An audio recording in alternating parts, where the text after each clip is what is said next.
Apologies for last week. I had the flu, so I couldn't do a show. Last week's show was going to be jam-packed. I'll try to touch on a little bit of what I was going to say last week in this show and also give you what happened this past weekend. Stay tuned.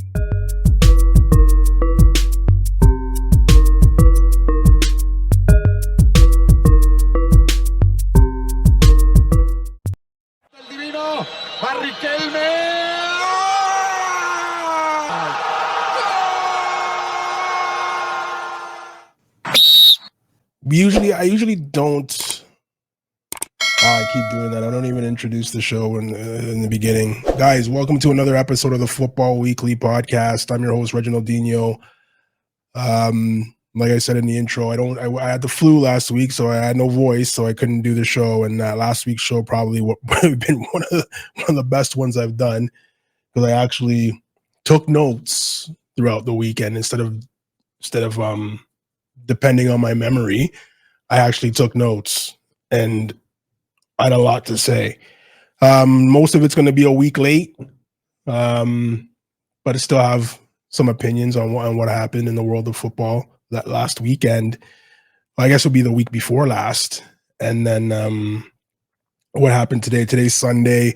Just finished watching City and Spurs draw. Beautiful result for all Arsenal fans out there. As usual, we're going to keep our Ange Ball watch going. Well, it's not going anymore because, well, if you have been following yourself, you'll know why, but I'll explain. Finally have a conclusion to Luis Diaz and his father, the kidnapping of his father. Happy ending. We'll get into that. We won't do the Ajax watch this week. I don't have time to do it. So we'll pick that up again next week. But I never recap international matches on this show. When there's international games, we don't record, because I don't recap international games.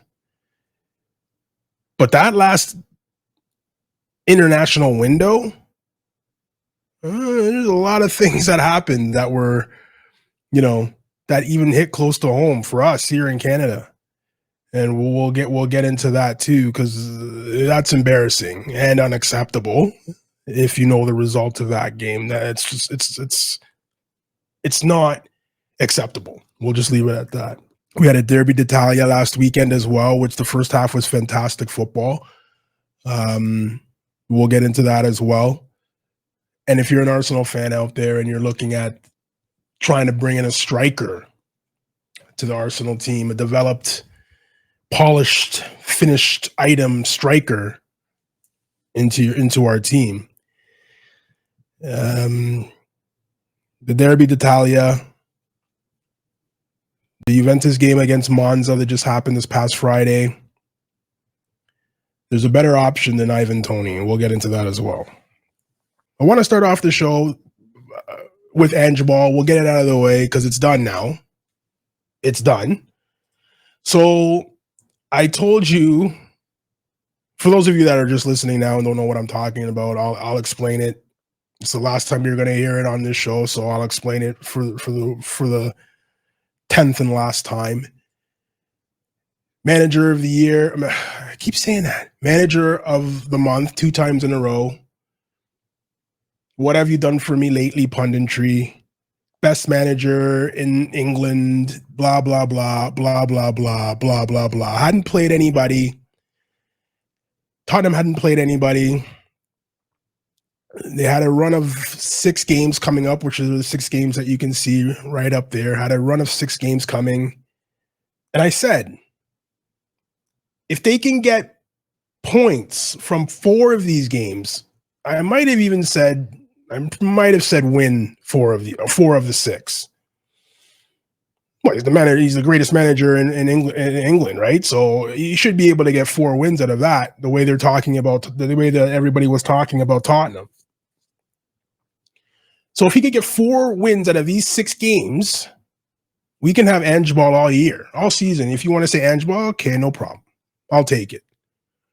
But I will not take Ange Ball 5 games into the season with the softest schedule in England with these 6 games coming up. I won't take it. Now, if they come out of this unscathed, if they win all 6, you can have edge ball forever. I said 4. They win 4 of them. As you can see, the X's mean no wins. So they were done when they lost. This whole Ange Ball thing for me is done. I don't want to hear Ange Ball ever again. And you know what? I don't hear it anymore because they were on a run of 3 games, 3 losses in a row to teams that are in the top half of the league now. They just finished today, Man City. Man City should have scored 5 goals in the first half. I don't know what Erling Haaland's doing. He's missing point blank open nets. I don't know, but they drew today. So they did get 2 points out of the Man City game today, but I said win 4 of the 6. And after they lost to Aston Villa the week before the international break, this was over. So I'm gonna remove this right now. I don't want to hear Ange Ball again. I don't want to hear it again for the rest of the season. Done with Tottenham. But well done today. Well done. You took points away from Man City. And for those of you out there that are watching these games, watch what happens when Man City either loses or draws. They have to be the worst behaved football team in England when things don't go their way. They have to be. I was telling somebody the other day that, the players take on the personality of the manager. Erling Haaland wanted to fight everybody today after the game, after the draw. Everybody. And then Pep Guardiola walking on the field, talking to himself, doing this, doing whatever the hell that means.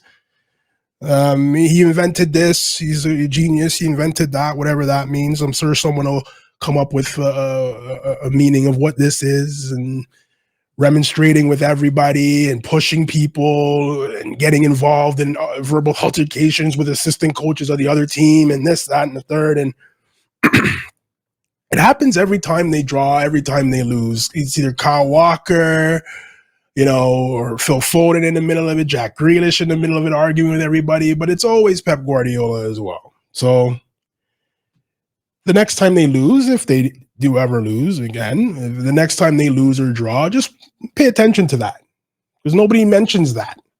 Nobody mentions that stuff. They're sore losers. I mean, it's not nice to lose. I get it. It happens, though. You're not going to win every game. If other team played well, and there was a point in the game where, I believe it was Jack Grealish that was put in. He was almost on a breakaway. He was offside, but he was put on a breakaway, and the referee blew the whistle back for a foul. So he should have played advantage. He didn't, and everybody went crazy. My God, if that was Mikel Arteta, oh my God. But anyways, just for your own Man City people out there that are watching big games like that, make sure you pay attention to that, because you'll see a bunch of sore losers when the final whistle goes. The referees, speaking of the referees making bad calls as usual, referees came out with a statement last week or week before last week, just after the international break. They came out with a statement saying heavy fines and heavy punishments will be levied out to anybody who criticizes the referees. Now, this is probably going to be the last time you hear me talk about referees, because the most protected species in football are these referees, and I don't know why. They should be talking after the games, just like the players and the coaches do. They should have, if they believe their calls are correct, there shouldn't be any problem with coming out and saying, hey, listen, this is what it is. This is the rule. This is what we did. But now heavy fines and punishments if you dare criticize the heavenly body that is the English FA referees. Ridiculous. There was a couple of organizations in previous history that, made comments like that. There's actually a country out there now that doesn't want their government heavily criticized and censors pretty much everything. And you guys can figure out who it is. And that's how these referees are coming off now. If you don't make a lot of mistakes, and again, everybody makes mistakes. I get it. It's fine. But it's what happens after the mistake that bothers most people. Because it's just, we blew that one. On to the next week. But other teams have to deal with the mistake that you made. And it's not fair, and it doesn't make sense, and it shouldn't happen. So, thought that was interesting coming out of the the FA, English Referees Association. Don't criticize us. Even though we suck, don't criticize us. Okay, no problem. There was a big international match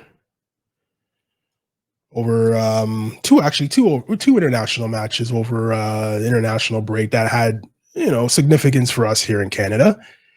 Trying to get into Copa America.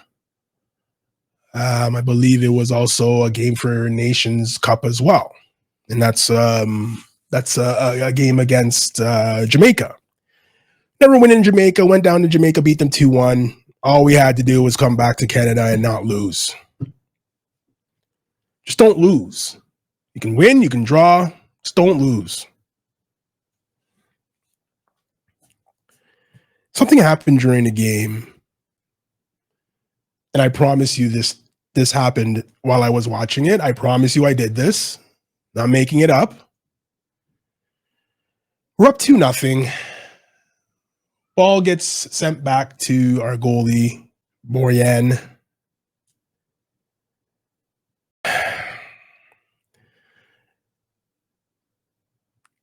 It came up perfect where it could be juggled. It did. It bounced up. It came up perfect. It could be juggled. It was 2-0. Ball came back to him, popped up. He decided to do keep ups on his thighs with the ball. 1, 2, 3. As soon as and I promise you I said this, as soon as he did that, I just screamed, no. This is not the point of the game where we do this. If it's 5-0 and there's 2 minutes to go and you want to do something like that, it's up to you.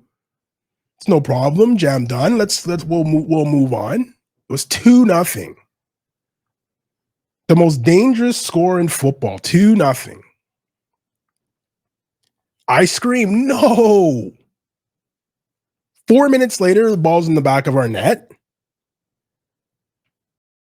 4 minutes after that, another one's in the back of our net. It's 2-2. And now it's panic stations for Canada. We took off Kyle Larin. And no disrespect to anybody, but how Mark Anthony Kaye is still on this national team, I'll never know. Jamaica went on to beat Canada in Toronto, knocking them out of direct qualification for Copa America. They do have a chance to make it in. They have a one game playoff in March. I don't know who they're going to play. They do have the opportunity to enter into Copa America. I mean, it's not the way you want. You don't want to back into that tournament. I mean, you're going to be playing against teams like Brazil, potentially playing against teams like Brazil, Argentina, Chile, Peru, Colombia. Teams like it's going to be tough. South American teams. It's going to be a tough tournament. And if anybody's watched that tournament, it's very physical. And the teams that aren't from that federation aren't going to get any calls. So I think the states are going. I'm not sure if Jamaica made it in, if that's what that meant, that they were going, or Mexico. But you're not going to get any calls. It doesn't matter who you play. You could be playing Paraguay. You're not getting any calls. Not there. So, I mean, unfortunately, I don't know if the coaching made a real difference. Some of the substitutions were head scratchers. I don't know. Um, Maybe we felt that we had the game won at 2-0, and karma hits, and now we're out. The handball for the PK against Eustachio was, I mean, it hit his hand, but I think it hit his leg first and bounced up to his arm. And I always thought that if it came off another body part first and hit your arm second, then it's never a PK. But the hell do I know? What do I know? So we're finished with Ange Ball. Let's finish off our Luis Diaz watch as well. His dad has been reunited with his father. The group of kidnappers that took him did give him back. It's very, very strange how the whole thing developed as far as him coming back. I mean, I don't know how who kidnapped somebody and can't go get him. But again, like I said a couple of weeks ago, it's probably very different in Colombia how things work. So as you can see, he's back with his father. He got his father back. He was actually I think he was at the last week's Liverpool game. He was in the stands watching. I think Luis Diaz scored that game too. So happy ending for Luis Diaz and his family. The mother was returned immediately after she was taken, but the dad took another maybe 3-4 weeks to get back. But he's back now, so happy ending for that situation. I was going to go through international scores. France put 2 touchdowns on Gibraltar. I mean, that's something that you would expect to have happen. Maybe not to that extent, 14, but I mean, 6 more and it's 20. So that's a lot of goals. But I'm not going to go through. Brazil played Argentina. There was violence in the stands, the police clashing with the Argentinian fans, and you see the videos online on Instagram, you see them on YouTube, and you don't get the full story. I want to hear the full story of what happened. I don't think the Brazilian police, and I could be wrong, could be very different in Brazil. I don't think the Brazilian police just started taking out sticks and hitting Argentinian fans and innocent Argentinian fans in the head with sticks and pipes and batons. Something had to have happened to provoke.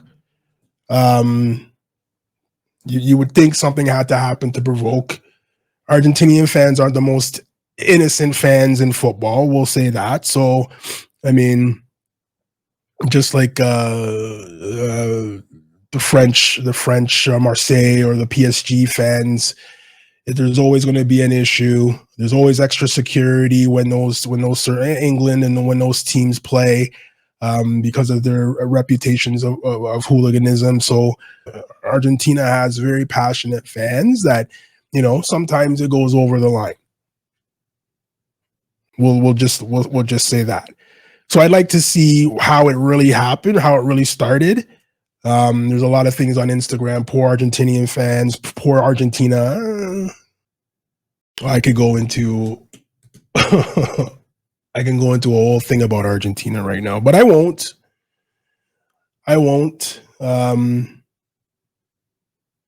Just their football is just I don't know, like off the ball.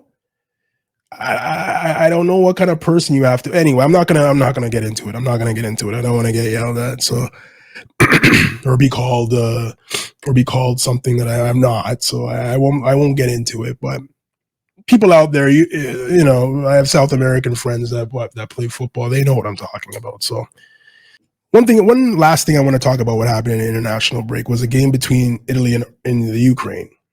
I watched this game. It was a 0-0 draw. The draw still qualified Italy to play in the Euro, which the draw was Friday, I believe, the Euro 2024.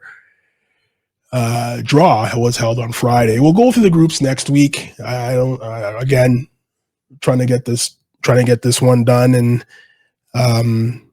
we'll go through all the groups next week and recap what happened next week in EPL and all those leagues as well. Barcelona is actually playing Atletico Madrid right now, so trying to speed through this so I can turn around and watch that. But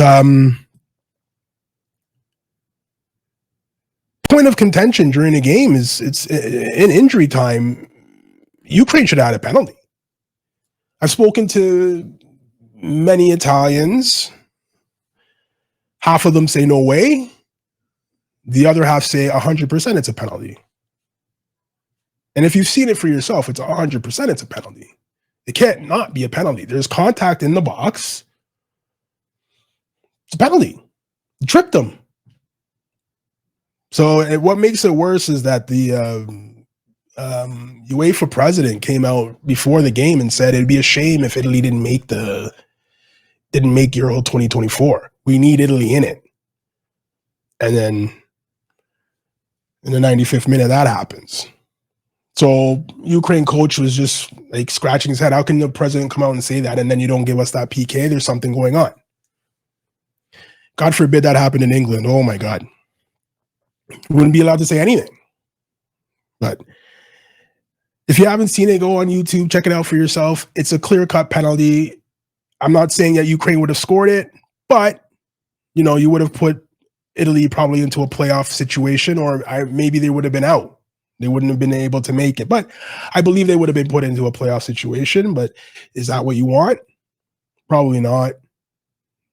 You want Italy over Ukraine. You said it. It happened. I mean, how you can even come out and say that in the first place as a president of a federation, or not a federation, of an organization that's running World Cups and Euros and everything like that.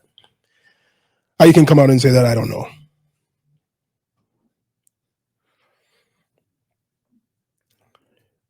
The one thing about the Euro draw, I mean, I shouldn't even call it the Euros. I should just call it the World Cup. I shouldn't call it Euro. I should call it World Cup. Because this is what FIFA wants. All UEFA has to do now is invite Argentina,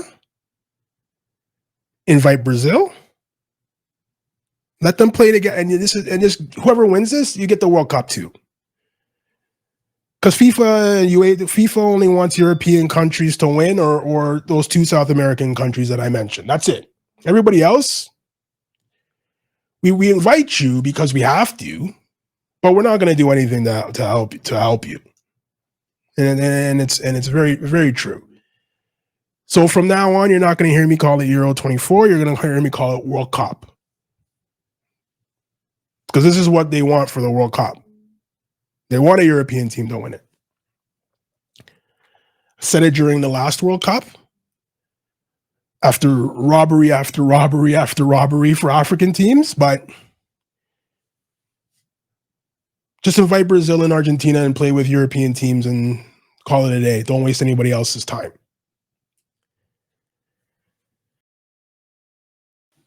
Arsenal fans, Ivan Toney over Dusan Vlahovic. You're taking Vlahovic. If you're not taking Vlahovic, you're not paying attention.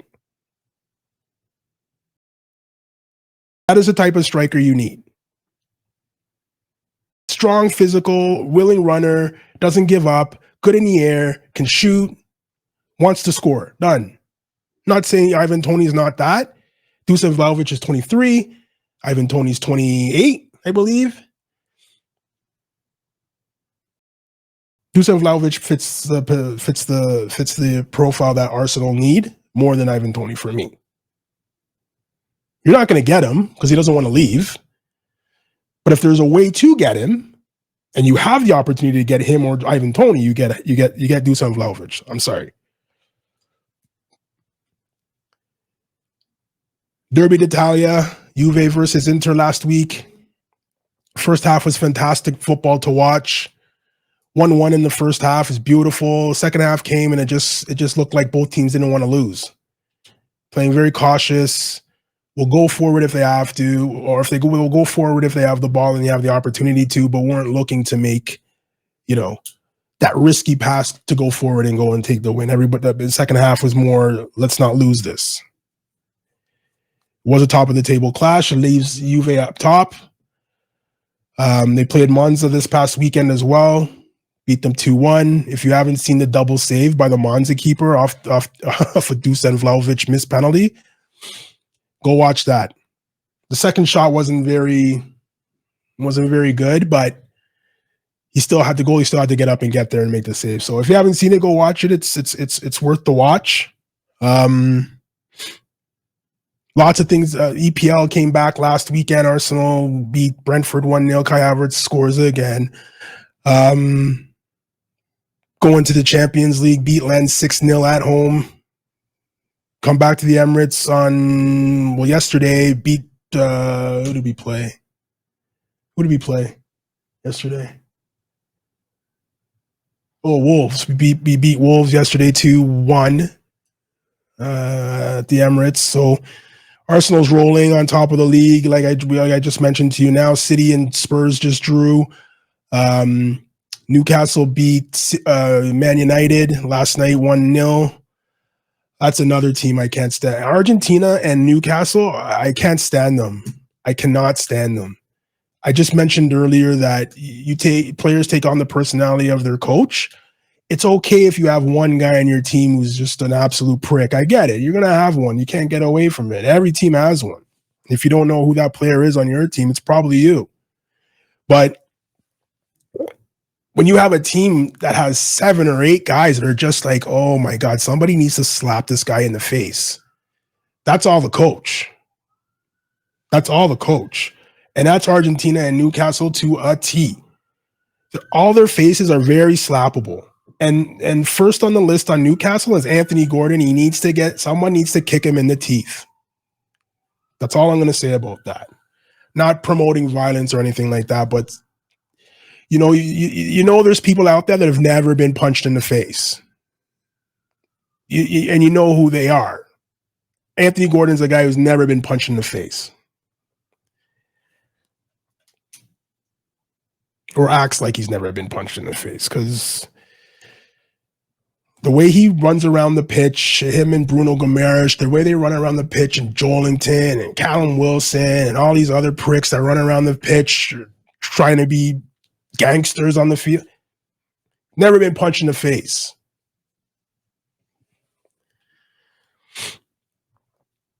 Anyways, we'll go through all the leagues. I'm still getting over the flu, so I'm not really on it today, but I had to put something out because I missed it last week. We'll go through Champions League next week. We'll recap whatever happens during the league games next week.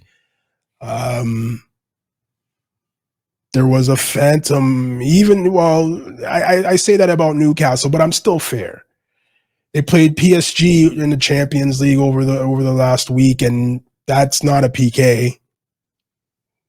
PSG got a PK in like the 97th minute or something like that. Never a PK. It's never a PK. PSG should have lost 1-0. Instead, Mbappe scores it. They draw 1-1. Which gives their hopes for qualifying for the knockout round a bit of a boost, but never should have been a PK. And I hate Newcastle, and it never should have been a PK. We'll leave it at that. So, guys, I feel like crap. I thought I could do this, but I'm going to reserve and do it next week. So, guys, if you haven't subscribed on YouTube, subscribe on Instagram, subscribe on Twitter or X, subscribe on TikTok. They're all here. They're all here. Subscribe on all of these platforms. My voice is about to give out. We'll recap everything in more depth next week for sure. I've forgotten most of what I was going to tell you anyways, but we will pick it up and continue next week. So guys, thanks for watching, and we'll catch you next week.